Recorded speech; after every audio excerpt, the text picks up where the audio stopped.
그날도 아침밥을 다 짓고 나서야 남편은 힘없이 한마디를 꺼냈습니다. 아버지, 오늘 또 헛소리 하셨어? 그 말을 듣는 순간 내 가슴이 철렁 내려앉았습니다. 지난 겨울 시아버지는 화장실에서 쓰러지신 후 기억이 점점 흐려지기 시작했습니다. 한때는 엄한 가장이자 말씀이 많던 분이었지만 이제는 손자 이름조차 더듬어 말하셨습니다. 우리는 아버지를 병원에 모셨고 의사는 조심스럽게 말했습니다. 인지기능 저하, 선망 초기 소견입니다. 간병인의 도움을 받으셔야겠어요. 하루에도 몇 번씩 요양병원에 가는 것도 버거웠던 우리에겐 그 말이 깊이 박혔습니다. 아버지를 도와줄 사람이 필요했습니다. 병원 측이 간병인을 연결해 줬습니다. 2명의 간병인이 왔다가 며칠을 넘기지 못하고 떠났습니다. 아버님 성격이 너무 까다롭다며 그러던 어느 날 3번째로 찾아온 여성 간병인은 달랐습니다. 60대 중반쯤 되어 보였고 말투는 부드러웠으며 식사, 약 챙기기, 배변 처리까지 하나하나 성실하게 챙겼습니다. 무엇보다 아버지의 말에 귀를 기울이고 불편한 감정을 얼굴에 내비치지 않았습니다. 우리는 처음으로 안도했습니다. 아, 이분이라면 믿을 수 있겠다. 이제 조금은 숨을 돌릴 수 있겠다. 시간이 지나자 그녀는 우리에게 조심스레 제안했습니다. 아버님, 이제 병원보다 집에서 지내시는 게 나을 것 같아요. 제가 도와드릴게요. 아버지도 말했습니다. 집이 좋아. 병원에 있으니까 더 아픈 것 같아. 그렇게 우리는 퇴원을 결정했습니다. 그리고 믿었습니다. 믿음은 그렇게 시작됐습니다. 그러나 배신도 바로 거기서 시작된다는 걸 그땐 아무도 몰랐습니다. 구독과 좋아요 눌러주시면 바로 오늘의 이야기 시작하겠습니다. 아버지는 다시 집으로 돌아오셨습니다. 이번 전보다 말수가 더 줄었고 낮과 밤을 자주 헷갈려 하셨습니다. 하지만 간병인은 변함없이 다정했습니다. 어르신, 식사하실게요. 오늘 날씨 좋아요. 창문 좀 열어볼까요? 그녀의 목소리는 항상 낮고 부드러웠습니다. 그 목소리에 아버지도 조금씩 마음을 여는 듯 했습니다. 처음 며칠은 모든 게 순조로웠습니다. 식사도 잘하셨고 예전처럼 갑작스럽게 화를 내는 일도 줄었습니다. 그녀는 병원 시절보다 더 세심했습니다. 양말까지 손빨래를 하고 아버지에게 들려줄 음악까지 틀어놓으며 돌보았습니다. 우리는 감탄했습니다. 우리보다 더 정성을 들이는 것 같다. 우리는 그냥 고맙다는 말밖에 못하겠네. 그러던 어느 날 그녀가 말했습니다. 혹시 오늘은 저녁에 가족들 방문 조금만 줄여주실 수 있을까요? 아버님이 요즘 낯선 사람 보면 예민해지세요. 남편도 고개를 끄덕였습니다. 그래, 괜히 더 힘들게 해드릴 수도 있으니까. 그 이후로 우리는 점점 방문을 줄였습니다. 전화로 안부를 묻고 가끔 필요한 물품만 놓고 돌아오는 시기였습니다. 그런데 그 시점부터 이상한 낌새가 보이기 시작했습니다. 전화해도 아버지가 잘 안 받으시고 지금 막 주무세요? 라는 답만 돌아왔습니다. 하루는 내가 일찍 퇴근해 집에 들렀습니다. 조용히 안방 문을 열자 거기엔 아버지와 간병인이 서로를 꼭 껴안고 있었습니다. 나는 놀라 문을 닫고 나왔습니다. 말문이 막혔습니다. 잠시 뒤 간병인이 나왔습니다. 어머니, 오해 마세요. 아버님이 혼자 너무 외로워하셔서 저는 그냥 가족 같아서 그런 거예요. 그녀는 부드럽게 말했지만 그 말 안에는 이미 선을 넘은 느낌이 들었습니다.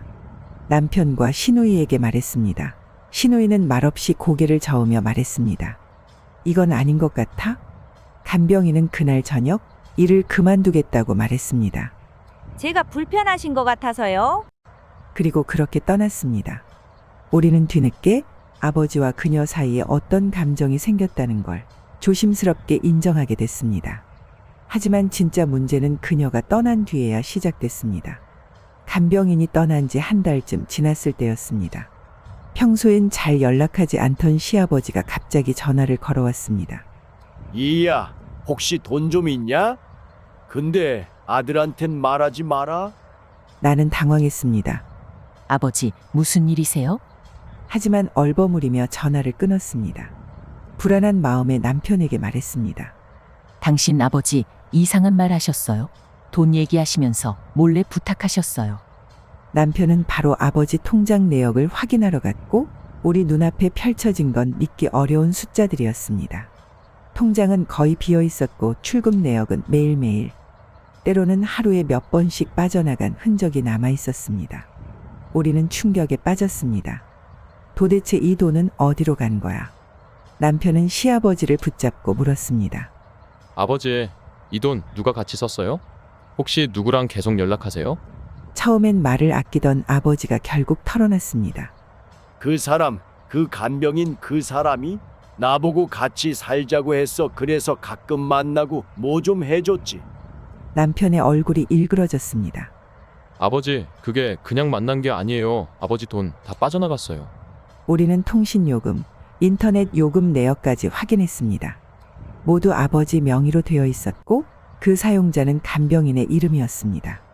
그리고 정체불명의 남성에게 개통된 휴대폰 한 대, 그 사람은 간병인의 아들이었습니다. 그제야 우리는 깨달았습니다. 아버지를 돌보겠다는 그 사람은 사실 아버지의 신뢰를 자신의 계좌번호로 바꾸고 있었던 겁니다. 우리는 곧장 아버지를 다시 병원에 모셨습니다.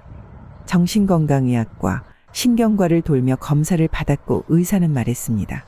치매 초기 명확합니다. 이 시점에서 혼자 판단을 하시는 건 어렵습니다. 그 말을 듣는 순간 우리는 한 가지 생각이 들었습니다. 그 사람은 이걸 알고 접근한 게 아닐까? 아버지의 혼란스러운 기억, 점점 무너지는 판단력, 그리고 점점 멀어져간 가족들. 그 간격을 파고든 건 돌봄이 아닌 노림수였습니다. 우리는 그제서야 성년후견인 제도를 알게 되었습니다. 치매나 판단력이 떨어진 노인의 재산을 보호하기 위해 가정법원에 신청하면 가족 중 누군가가 후견인이 될 수 있다는 것. 그걸 진작 알았더라면? 남편은 무겁게 말했습니다.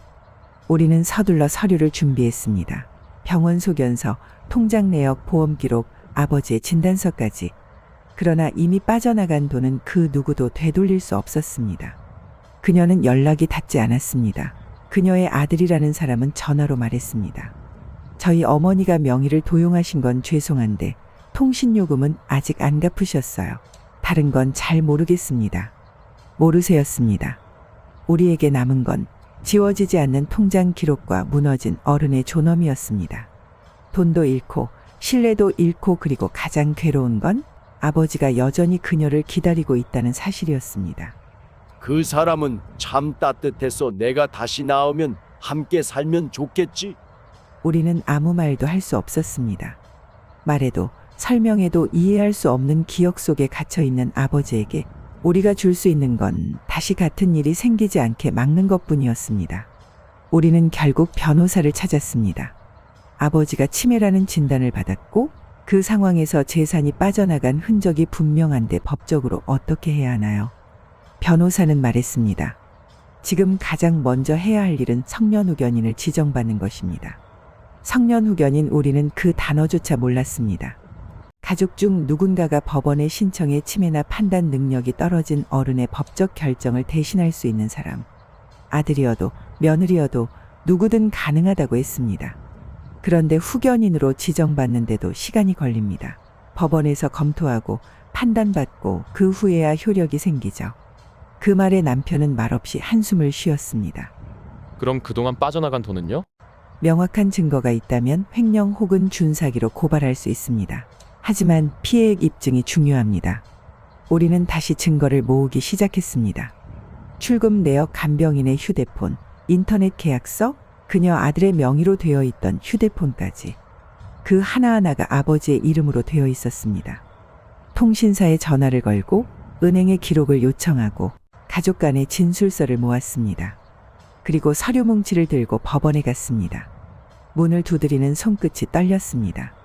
그 모든 서류 위에 적힌 이름, 그 이름이 가족이 아니라 타인이었다는 사실이 아직도 믿기지 않았습니다. 그렇게까지 하려고 접근했을까? 하지만 현실은 이미 그렇게 됐습니다. 우리가 하지 않으면 누구도 대신 막아주지 않는다는 걸 그제야 깨달았습니다. 아버지의 삶과 재산을 이제라도 지켜야 했습니다. 돌봄은 마음이 있어야 가능한 일입니다. 하지만 그 마음을 가진 척하는 사람에게 가족을 맡긴 결과는 너무나 참담했습니다. 신뢰는 무너졌고 재산은 사라졌고 무엇보다 아버지의 존엄이 무너졌습니다. 이 일이 예외적인 사건이길 바랐습니다. 하지만 주변을 보면 이런 일은 생각보다 훨씬 많이 벌어지고 있습니다.